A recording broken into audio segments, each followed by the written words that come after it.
Hey everyone, welcome back to a really exciting episode of the Inchstones podcast. Today's conversation sits right at the intersection of something that I hear from mothers and caregivers all the time, but that doesn't always get taken seriously in most clinical spaces.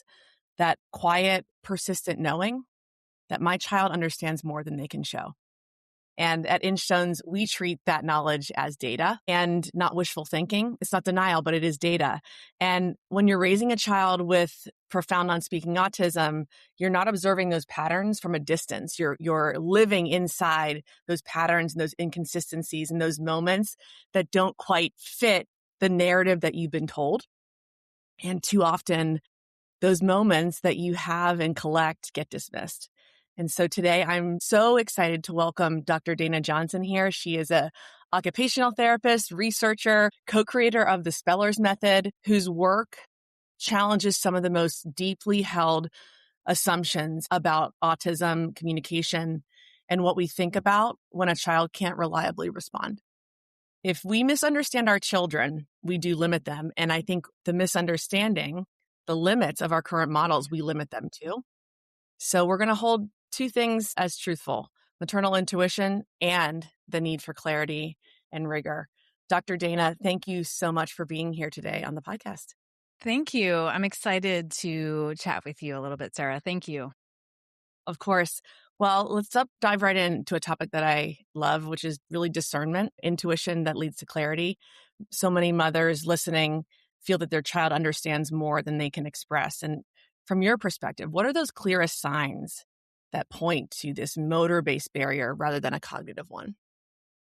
Yeah, it's a big question, and I think that something I've noticed over the years, and really what led me kind of to dig deeper and just expand my career was really feeling these parents that I was talking to were being essentially gaslit, right? Like just said, okay, nope, sorry, that's just autism. You just have to accept that. And it bothered me. It bothered me that professionals were doing that right from day one. And so that was kind of the intro to, so it may not be that professionals, including myself, know everything. And number two, parents do know their kids the very best. And I mean, I don't think that it was something that professionals were directly ignoring parents intentionally. It was just that that's where it was like, I went to school, I'm the professional, so I know. And so with that said, and me and my background in OT, but then really focusing on the autism population, I really connected with not only those children of all ages, adults as well, but also their parents. And so I went on a deep dive and just really tried to learn as much as I could. Now in OT school, it was like, well, autism, there's fine motor delays, there's gross motor delays. That's a given. Just like development, they're just lagging in development. They have sensory processing, the whole DSM, social communication, all of those things, along with intellectual disability. And there's varying degrees, right? So that's what I was taught. And then, I had the conversations with parents and heard that, but this is what I really feel. And they would give me examples. They would give me examples of, yes, but when I walked into the kitchen, the magnetic letters on the fridge were like words. I'm like, but then they go to their doctor or their kid's teacher and it's like, well, they're functioning at an 18-month-old. I'm like, 18-month-olds don't go and put, it's just, it didn't make sense to me. And then my heart was like, oh my gosh, these people, like they don't get it. And so it was in about 2014, I guess I was introduced to the book Ito in Autism Land. And it was Ito Kadar. And he essentially totally called me out, like just said, OT did nothing for me. I was like, okay, I need to read this. I need to find out because I had what I thought was the autism clinic, right? That's what I thought.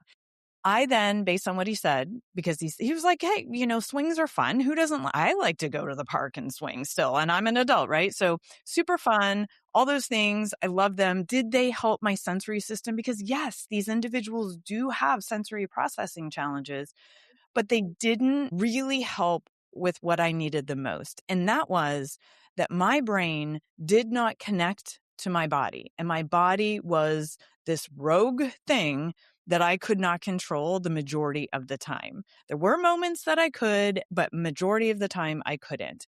And so Right. that made me frustrated. So it was when my mom, she hired a trainer.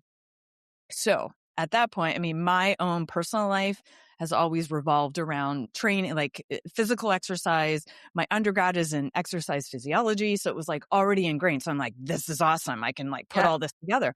So totally transformed my sensory gym into more of like a workout gym. And from that point on, my whole paradigm shifted because I started to learn about what's called apraxia, right? It's called Yes. apraxia. Now, where I started to kind of shift it to be a little bit more specific was because I'd have parents reach out to me and go, yes, but my doctor, my speech therapist, they say, no, he doesn't have apraxia. He doesn't meet the criteria. So if you Google apraxia, it will come up as childhood apraxia of speech or acquired apraxia, right? So parents are coming to me going like, I don't understand. So then I decided, okay, I'm going to educate people about this. I started a YouTube channel and I'm like, whole body apraxia. That's what I'm going to term it. Is it an official? It's not official. It's just a descriptive way of helping to differentiate because it is different from childhood apraxia of speech. Very much so. Right? It's different from acquired apraxia. So it's those things where I'm just like, okay, we need to help parents understand this because it is a real thing and we can dive into the neurology as well. To understand it is going to really, really, really support the way in which you start to direct therapy, depending on your child and what they need. And also just your day-to-day life at home, which is huge for all of us. Yeah, I mean, you're hitting on so many things. What I love is that you're talking about going deeper than these surface level behaviors. Mm-hmm. I went down to the NIH, got to speak at the IACC meeting on Tuesday. And one of the things they talked about a lot were that we have this blanketed discussion about just these surface level behaviors give a diagnosis or a label. What does that deeper level, that whole body apraxia actually look like in practice? Because it's so obvious to me, but help other women and mothers understand. Yeah. So when essentially when I hear my child has complex or profound autism, right? Level 3, all of the above, I assume that there is whole body apraxia with that. And so what whole body apraxia is when the individual understands what you're wanting them to do, or they have a response, whether that's a verbal response or they actually move their body. And so, but they cannot actually make those connections between their brain where that information is received and then traveling down to actually start to move the body, right? So it can look like, okay, we have to get to school. I want you to go and get your backpack. Go pick up your backpack. Go sit in the chair, right? Like you ask your child to do something and it could look like, number one, they're still sitting on the couch, right? Or they're still in the other room, or they walk past their backpack, or they go the opposite direction from the chair, right? I think then just because we all just with our neurotypical brains and what we do with everybody else is, well, I'm watching what they're doing and they're not doing what I'm asking. So I'm going to come up with the conclusion that number one, they don't understand me. Number two, they didn't hear me. Or number three, they don't want to do it. Right. So those, and by the way, like all of those things could be true, but we tend to have our beliefs and we keep thinking Yes. about those beliefs. And then that shifts Well, the response. that's that classic amplification of a enlarged belief that ends Yes, up becoming the pinnacle of how you go through life based on that one, which is, I believe, an assumption or presumption that's not actually based in reality. exactly. I always wondered, having a boy and a girl 2.5 years apart with the same diagnoses, I'm oftentimes beautifully aware that sometimes their lack of maybe listening or not doing the thing, even though it's the backpack example is so clear in my home every day. Sometimes what is the evolution and just natural progression of a boy a male development and female development too. I sit in this intersection so deeply because I see a boy and a girl with the same diagnoses. They, as just humans and children with a autism and apraxia diagnosis, even watching them go through life with demands put on them as an 8 and 11-year-old seems typical in some ways. So the not listening, how is that developmentally typical to just the development of them as children? That's not based in apraxia. That's not based in their intellect. That's just part of the human brain development. Exactly. And I will always say that to parents because parents will be like, okay, so then it's apraxia or it's whole body apraxia and not that they're not listening. I'm like, possibly, or they're Yeah. like 10, right? Or they're a 10-year-old. Yeah. Yeah. So we can't, It does come back so nicely when you can like have some levity or take away the levity and have some, lightness about it. Cause it's like at some times, like we're not looking for them to be perfectly behaved. My 13-year-old is so painfully typical that the things that she goes through that might get an arousal from other typical parents of like, oh, here we go. We're entering the blah, blah, blah phase. Yeah, that's what we're entering. We've been studying this for decades. Yep, that's what's coming. Yep. They're supposed to test the nest. and guess what? Your 9 and 11-year-olds are going to watch her and right. watch her and how you're Exactly. responding. And so I don't ever right. say that it's always behavioral, meaning they're just not wanting to listen to you. They all it's never one or the other. And so then parents get caught up. They're like, okay, well then how do I respond if it's whole body apraxia? Or how do I know? Or how do I know if it's behavior? I'm like, ultimately, it doesn't matter. We're still going to do the exact same thing because they have whole body apraxia. And that is, we are going to motor coach. That's what we call it. So coaching their body to be able to get the task done. Because here's the reality.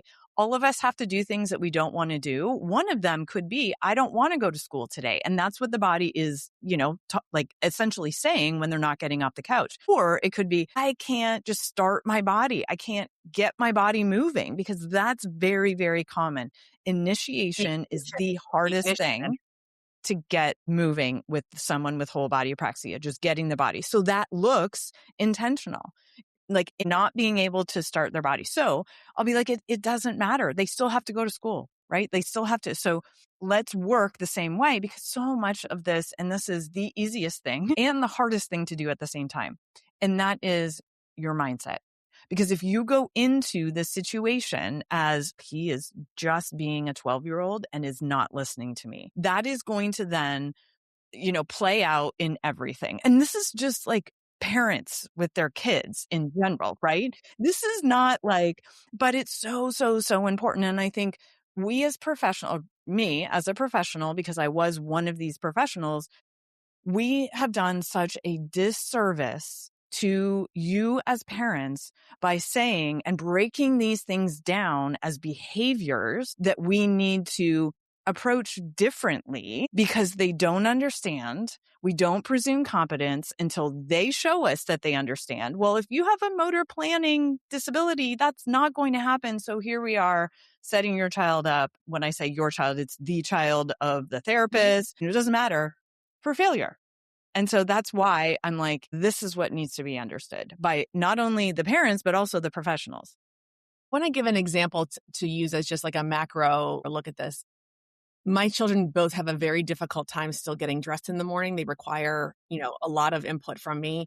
They constant redirection. Presuming competence is one of the things that I, as their mother, have innately always felt. So I don't have a barrier to me going in and saying, "Here we go, guys, time to get up. Let's go. Let's grab your undies. Let's get a pull up." That the way in which I talk about it is my own deep regulation to the environment. And I think what I hear you saying is that has to be the number one thing, even before asking a child to do any task to move forward in any capacity. Is that right?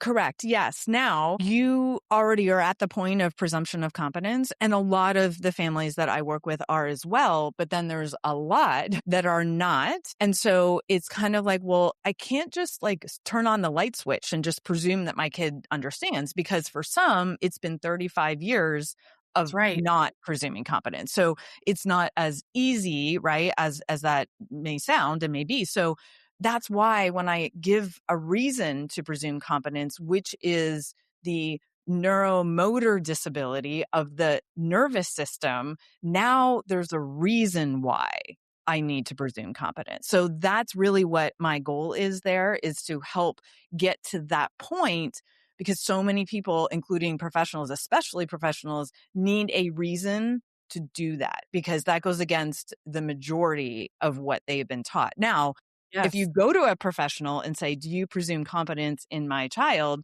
They're going to say yes, because the alternative is very disrespectful. But Exactly. why then are you still reading Brown Bear to a 12-year-old? Because that's not presuming competence, right? Mhm, So, yeah. mhm. How much of what parents and educators and professionals are seeing as motor, and how much is the word that you just brought up, which is regulation? Like, how do those interact in a child who's overwhelmed the majority of the day?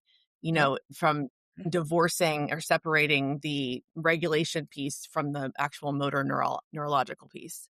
And you can't, right? They go hand in hand. You can't separate them. It's like, I'll say to families and other professionals, like, how well do you think you would do if you were, let's pick up golf, because, it takes a lot of motor planning. It takes a lot. And, you have someone following you with an air horn, right? Like, you don't know when it's going to go off. You just Yeah. know it's going to go off. Like, how well will your game be? It's going to be Yeah. terrible, right? Like, I try and relate specific examples to the parent, not trying to come up with some high level nervous system neurology, because that's not going to be applicable. I want the parent who I'm speaking to feel it, because that's then what your child is essentially living with. Okay, there's the potential for that air horn to go off every single day. So they're going to be at this hyper, vigilant state all day. And so no wonder they don't have control of their body, right? Yeah, this is such an applicable topic in the motherhood world in general. I know that, our algorithms all treat us, and it starts to show us things. But in my algorithm, a lot comes down to motherhood regulation and my own choices to be the best version so that I am able to parent children with profound needs. And I was wondering what your thoughts are on what it actually looks like for a mother who feels already maxed out, and that we need to allow for time to do what time does, which is slow and steady build up to be able to have the capacity to attempt more motor regulation in their home, and even addressing the full whole body apraxia. Because I think what I hear you saying is that if we approach it with, if I'm the mother and I'm just a foghorn at every time my 11 or 8-year-old even so much as does one wrong motion or quickly jerks away, I'm now completely a part of the problem. If I, grab or say, absolutely not, like that freak out moment. So it's almost like there's a pre-planning aspect to this that plants a lot of power, beautiful power, in trying to get the mothers and caregivers to have slack in their own regulatory system and not Yeah, I become do a lot of for sure. And I do a lot of work with parents on regulation, their own regulation first, because it's easy for someone to say, you need to be calm. Like, who can be calm, right? When just be calm. No. And that's the reality. And when actually I did my dissertation on the lived experience of a parent of a child with autism, because I don't have an affected child. So I wanted to learn as much as I could, because I knew that if I was going to support parents in the capacity that I knew that, or I felt they needed, I needed to be as close as possible. So you're right. I mean, 100%. And I didn't mean to say that moms are like foghorns following their No, but children around. so It's, relatable. I mean, any mother, I yeah, don't care if you have little children or yeah, not, we yeah, all have our, what I like to joke about, the I've had it moments. yeah. Like, I've had Yep. it. And that's reality, and we all get to that point, right? And Yeah. so I think that what I think it comes from a couple of places. Number one, culture, society just puts so much judgment on parents. And I mean, I go off sometimes on social media and I need to pull back some, but it bothers me because of that. And so that's playing a role when you're walking into the grocery store and people are looking, right? Even though you're like, this is your child and I don't care, right? You go in with the I don't care attitude, which is almost like the other extreme. And so when I talk to parents, it's like, okay, like you said, proactively, what do I need to do? And it may not be right away, coming up with solutions to go into the grocery store. Maybe it's actually remembering what it's like to be in a regulated state, because I can't tell you how many, and it's moms predominantly, when I ask them, so what does it feel like for you to be regulated? And they can't answer me because they don't remember. They can't even remember what that feels like. So Right. that's a reality. So we have to start there before we can kind of move into what are some strategies, but it's very individualized, right? For obvious reasons. Yeah. Yeah, I mean, and you touched on something as well that I love to speak about and call out is that I turn 43 next month, and so I'm a very solid geriatric millennial. And I, grew up in the 80s and 90s where I could have become Secretary of State had I just put my mind to it, right? And I think that we fail to realize as we age as humans and in our stride of our midlife that we have been conditioned by society expectations, white picket fence dreams, more than we can even conjure up, that there's an unconscious subconscious that's putting things in our head that we expect to be true. And so unless that is even recognized as like, okay, I have been conditioned in a way, I don't know how, I don't know why, but it's causing a regulation that I need to address. And so I think that that's another thing that you're really speaking to here is that it has to go back to some acknowledgement of, I am this way too. What can I do about that? Exactly. Exactly. For sure. And I think then compounding that is um, therapies from a more behavioral based background is going to tell you that your child is doing these things on purpose, right?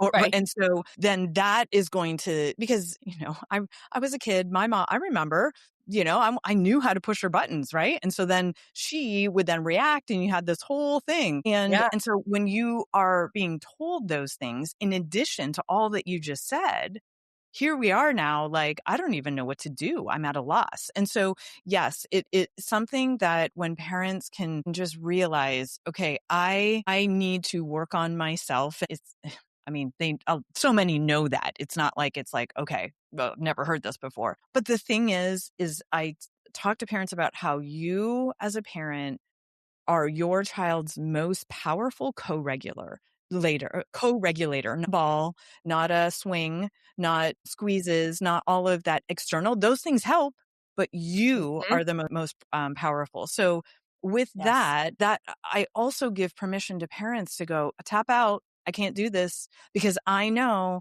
that if I'm walking into the situation or I get into the situation and things heighten, I am not helping the situation. I need to tap out or I need to take a break. And that is even more important, and to give yourself permission to do that, which is very hard. Think not to sound like I have my rosy colored glasses on. I always say that I get to parent children like Millie and Mac because it's allowed me to see, and I know other mothers and caregivers feel the same. It's removed so much of what I thought life was to be and forced me into what every major religion, philosophy, theological, proclamation of this world is that to be in the power of now and to be in the moment. And these children require that so much. And because of that, the requirement of that, it begs of me to do better every single second of every day. And those choices, though, the understanding of that is not easy. I always want to come back to like, these are not easy choices for mothers and caregivers who are already at such the brink of their energy and ability to get through the day. But that one minute, removing yourself for a minute before you go in to your child's room that you know is going to be a state that you are going to feel a lot of Mhm. emotions about. But that then why the Inchstones over milestones rose in me so deeply is that we really can build these very small choices over time. And it's not going to be immediate. Your child's reactions and your child's, like you said, regulations to your regulation is not going to be overnight. And that's okay. It's not supposed to be. Yeah, absolutely. And that's, part of too, what we talk about when I'm working with parents is expectations, because Yes. I want to know what are your expectations because those are valid. And then we work together to kind of go, okay, so based on your child's individual sensory motor profile and their whole body apraxia, what can we, make so that they're realistic expectations? So you're feeling those, even those, like, I love it. I love that your podcast is called Inchstones, because when I heard you say, even when I can just like pause before walking into that room, that Mhm. is huge. That is Yes. huge. And I tell parents those little Mhm. pieces that when you, and this is how we all work, right? Like these little inch stones all compound and come together, and we get to that next step and that next milestone or whatever that is. And I love when I can look back, and I do this because I think it's important, when I start working with a family and then we, continue on, and then I will refer back to, remember when, Mhm. because Mhm. in the day to day for all of us, it's really, really hard to see those moments. But oh my goodness, when you list all the things that might be little or like inconsequential, and you're like, oh wow, yes, look, for me, like for the Yes. parent, look at what Yes. I'm able to do now, right? I have a plan. I'm more confident. Like, to me, and I say this, I get to do this every I single get day. I to can't believe it is that I get. yes. Yeah.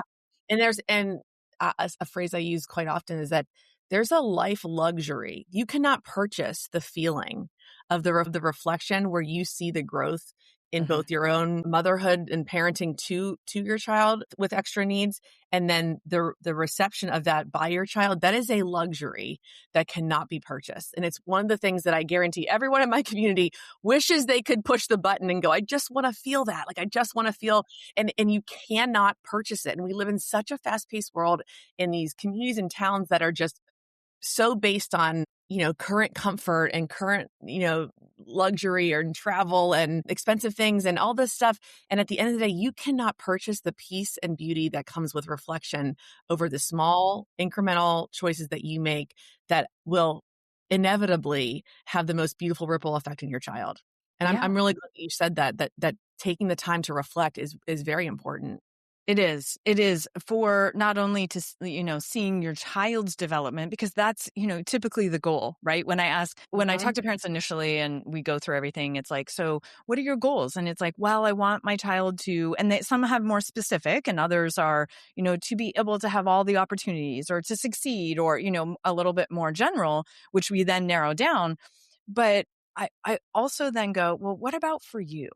Right? Because nobody asks that. And it's not to go, okay, well, now it's also on me and the pressure. That's not what Right, I'm right. doing it for. But it's always been kind of, in terms of therapies, like what the therapist does with your child, and nobody is there to support the parents. And I like it always, like I left actually a clinic environment with a hospital where I started, and started my own practice almost like 20 years ago, because I'm just like, I can't help the parents, which that's where my heart is. Because, insurance, it's like you have 5 minutes to say, okay, now go home and practice writing the letter A 25 times. I'm like, that's just Right. insanity.